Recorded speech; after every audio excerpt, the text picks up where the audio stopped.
Hi நண்பா, உங்கள் Tamil today ஒரு இம்பார்ட்டன்ட் நியூஸ் தான் பார்க்குறோம். என்னென்னா முக்கியமான நியூஸு. கண்டிப்பாக டிஎன்பிஎஸ்சி குரூப் 2ல் இந்த கொஸ்டின் எதிர்பார்க்கலாம். ரொம்ப இம்பார்ட்டன்ட். ஏன்னா எப்பயுமே இது மாறாது. ஓகேங்களா? ஊரக பகுதிகளில் நாளை மக்களுடன் முதல்வர் திட்டம். ஓகேங்களா?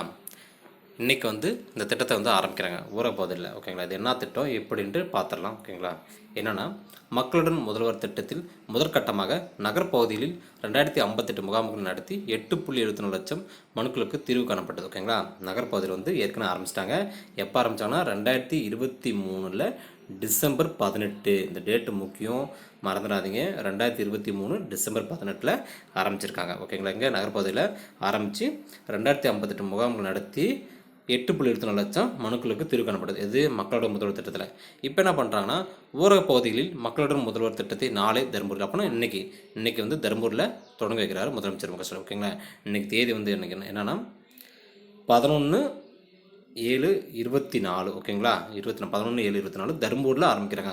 ஊரக பகுதியில் மக்களோட முதல்வர் திட்டம் எங்கே ஆரம்பிச்சுக்கிறாங்க? ஃபஸ்ட்டு தருமபுரியில். ஓகேங்களா? ரொம்ப முக்கியம். ஏன்னா எந்த இடத்துல ஆரம்பித்தாங்க, நகர்பகுதியில் எங்கே ஆரம்பித்தாங்க முக்கியம். ஓகேங்களா?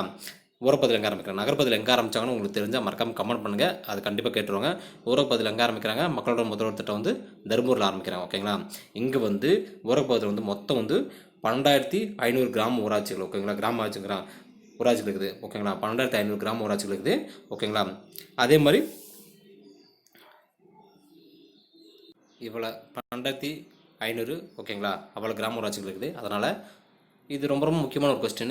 கண்டிப்பாக டிஎன்பிஎஸ்சி குரூப் 4 கேட்டுருவாங்க. ஏன்னா எழுதி வச்சுக்கோங்க. ஏன்னா மக்களுடன் முதல்வர் திட்டம் ரொம்ப இம்பார்ட்டண்டான வச்சு. ஏன்னா நகர்ப்பகுதியிலேருந்து ஆரம்பிக்கும்போது அது கேட்குறாங்களா இல்லையோ, ஊராட்சி பகுதியில் ஆரம்பிக்கிறத பற்றி கண்டிப்பாக கேள்வி வந்துடும். ஏன்னா ஊராட்சி பற்றி எப்பயுமே பெருசாக பேசுவாங்க. ஏன்னா கிராமப்பகுதியில் எந்த ஒரு திட்டம் பெருசாக போகுதோ அதை பற்றி கொஸ்டின் கேட்பாங்க அதிகமாக. ஓகேங்களா? ஏன்னா டிஎன்பிஎஸ்சி சிலபஸ்லேயே இருக்குது, ஊராட்சி பற்றி இருக்குது. ஓகேங்களா?